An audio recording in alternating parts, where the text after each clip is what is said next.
రసజ్ఞులైన సాహితీ మిత్రులందరికీ ద్విభాషన్ రాజేశ్వరరావు నమస్కారం.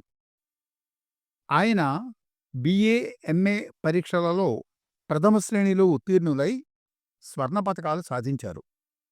పింగళ సూరన్న గారి ప్రభావతి ప్రద్యుమ్నం కావ్యం మీద సిద్ధాంత వ్యాసం రాసి స్వర్ణ పతకం పొందారు. అప్పటి ఆంధ్ర విశ్వ కళాపరిషత్ సిండికేట్ మెంబర్గా ఉన్న శ్రీ వేమవరపు రామదాసు పంతులు గారు ఆంధ్ర విశ్వ కళాపరిషత్ తెలుగు శాఖలో ఉద్యోగంలో చేరమని దరఖాస్తు తీసుకున్నారు. గుంటూరు హిందూ కళాశాలలో ఉద్యోగం చేరమని శ్రీ దేశరాజు హనుమంతరావు గారు పిలుపు ఇచ్చారు.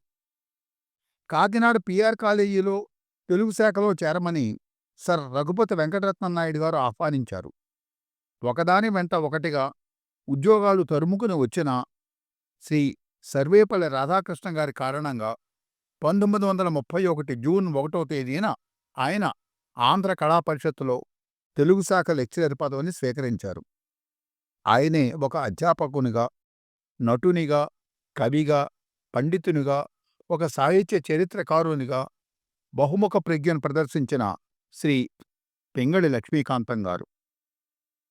శ్రీ పింగళి లక్ష్మీకాంతం గారు శ్రీమతి కుటుంబమ్మ శ్రీ వెంకటరత్నం దంపతులకు 1894 జనవరి 10వ తేదీన కృష్ణా జిల్లా ఆర్తమూరు గ్రామంలో జన్మించారు. వీరి స్వగ్రామం చిట్టూర్పు. ప్రాథమిక విద్యాభ్యాసం రేపల్లెలో జరిగింది. తర్వాత మచిలీపట్నంలోని హిందూ ఉన్నత పాఠశాలలోనూ, అటుపిమ్మట నోబుల్ కళాశాలలోనూ ఉన్నత విద్యాభ్యాసం జరిగింది. మద్రాసు విశ్వవిద్యాలయంలో ఎంఏ పట్టా పొందారు. శ్రీ లక్ష్మీకాంతం గారు రాయల అష్టదిగ్గజాలలో ఒకరైన పింగళి సూరన వంశానికి చెందినవారు.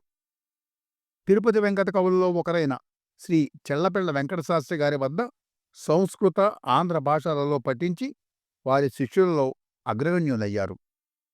ఆయన ప్రియమిత్రుడు, సహాధ్యాయి అయిన శ్రీ కాటూరి వెంకటేశ్వరరావు గారితో కలిసి తొలి రోజుల్లో ఆంజనేయ స్వామిపై ఒక శతకం చెప్పారు.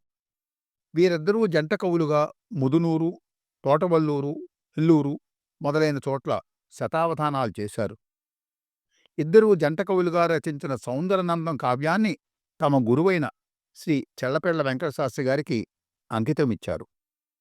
శ్రీ లక్ష్మీకాంతం గారు బందర్ నోబెల్ హైస్కూల్లో తెలుగు పండితునిగా, తర్వాత మద్రాసు ఓరియంటల్ మాన్యుస్క్రిప్ట్ లైబ్రరీలో పరిశోధకునిగా పనిచేసి 1931లో ఆంధ్ర విశ్వవిద్యాలయంలో మొట్టమొదటిసారిగా బిఏ ఆనర్స్ కోర్సు ప్రారంభించిన సమయంలో అక్కడ లెక్చరర్గా చేరారు. కొత్త కోర్సులకు రూపకల్పన చేశారు. కేవలము పాండిత్యము, అధ్యాపకత్వమే కాకుండా పరిపాలనా దక్షతలోనూ ఆయన మేటి అనిపించుకున్నారు. 18 సంవత్సరాల సర్వీస్ అనంతరం 1949లో పదవీ విరమణ చేశారు. 2 దశాబ్దుల కాలంలో ఎంఏ పాఠ్య ప్రణాళికను పకడ్బందీగా రూపకల్పన చేశారు. ఈయన చేసిన పాఠ్య ప్రణాళికలే ఇతర సంస్థలకు కూడా మార్గదర్శకాలయ్యాయి. ఈయన బోధనల నోట్సులే సాహిత్య చరిత్ర, విమర్శలకు ప్రామాణికాలయ్యాయి. తర్వాత వాటిని ఆంధ్ర సాహిత్య చరిత్ర, సాహిత్య శిల్ప సమీక్షలుగా ఆయనే ప్రచురించారు. అవి ఎంతో ప్రసిద్ధి పొందాయి. ఆయన రూపొందించిన సంస్కృత కుమార వ్యాకరణం ఎన్నో విశ్వవిద్యాలయాల్లో పాఠ్య గ్రంథంగా ఉంది. ఆయన రేడియో ప్రసంగాలు, గౌతమ వ్యాసాలు విమర్శకు నిలువెత్తు నిదర్శనాలు.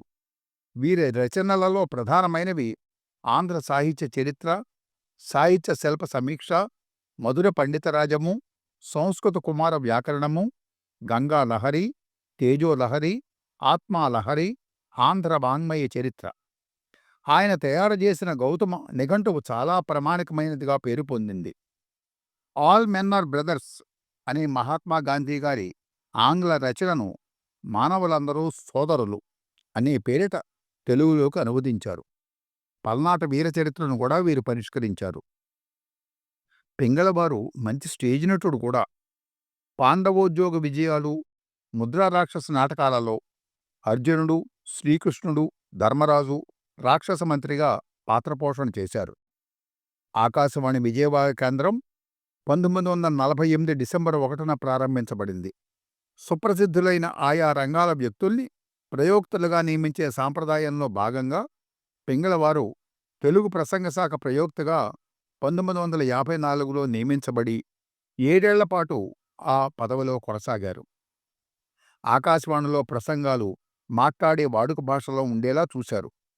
5 నిమిషాల సూక్తి ముక్తావళి కార్యక్రమాన్ని ప్రవేశపెట్టి ఉదయమే శ్రోతల మానసిక వికాసానికి దోహదం చేశారు. ఎన్నో సంస్కృత నాటకాలు కూడా ప్రసారం చేయించారు.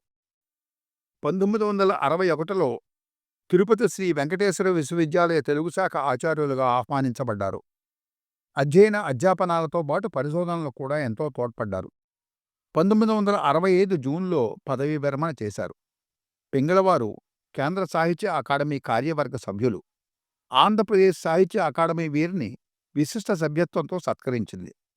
భారత ఉపరాష్ట్రపతి శ్రీ ముప్పవరపు వెంకయ్య నాయుడు గారు పింగళవారి శిష్యుడనని సభాముఖంగా అనేక సభలలో ప్రశంసాపూర్వకంగా చెప్పారు. శ్రీ పింగళి లక్ష్మీకాంతం గారు తాను జన్మించిన జనవరి 10వ తేదీనే 1972వ సంవత్సరంలో స్వర్గస్థులయ్యారు. ఈవేళ వారి జయంతి వర్ధంతుల సందర్భంగా ఆ మహాపండితునికి మన తెలుగువారందరం నీరాజనాలర్పిద్దాం. వారి వ్యాసం ద్వారా విషయ సేకరణకు తోడ్పడిన శ్రీ ఆర్ అనంత పద్మనాభరావు గారికి ధన్యవాదాలు తెలియజేసుకుంటూ సెలవు. నమస్కారం.